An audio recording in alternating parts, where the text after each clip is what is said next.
Эта история началась с глубоко беременной кошки, которую бывшие хозяева принесли в клинику с просьбой усыпить ее.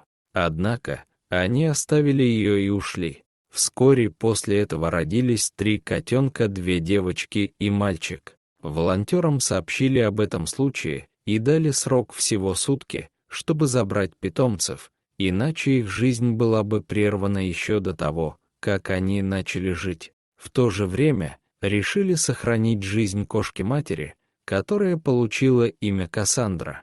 Начались настоящие поиски временного приюта. Главное было найти место как можно скорее, а не где именно.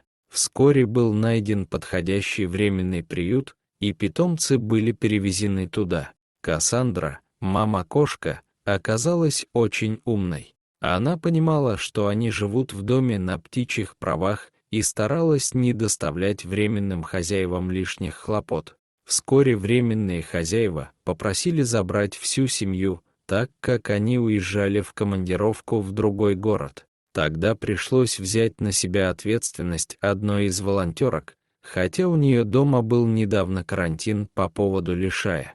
Малышей разместили в отдельной комнате. Постепенно, когда котята подросли и научились самостоятельно есть и ходить в лоток, котятам стали подыскивать новые дома. Первой нашла себе новую семью девочка с недовольной мордочкой. Немного позже мальчик тоже нашел свой новый дом. Остались только Кнопочка и мама-кошка. Кошечку Кассандру стерилизовали и начали искать для нее новую семью. Но прошло довольно много времени, около 8 месяцев, и кандидатов было не так много. Более того, те, кто проявлял интерес, не устраивали куратора то недостаток выгула, то проблемы с ребенком, то еще что-то. Однако, в один прекрасный день на улице Кассандры случился настоящий праздник. Ей удалось найти новую семью, готовую принять ее в свой дом. Она переехала туда и стала частью этой замечательной семьи. Осталась только одна кошечка по имени Кнопочка, и за этот период семья волонтера сильно привязалась к ней. Они приняли решение оставить ее у себя, чтобы она стала 5-й хвостатой членом семьи. Таким образом, вся семья питомцев, включая маму-кошку, обрели свои новые любящие дома. Их история стала примером того, как люди смогли спасти этих беззащитных созданий и дать им шанс на новую жизнь.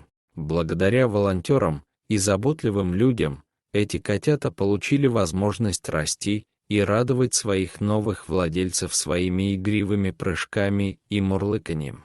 Дорогие зрители, если вам понравилось это видео, то ставьте лайк и подписывайтесь на наш канал. До свидания.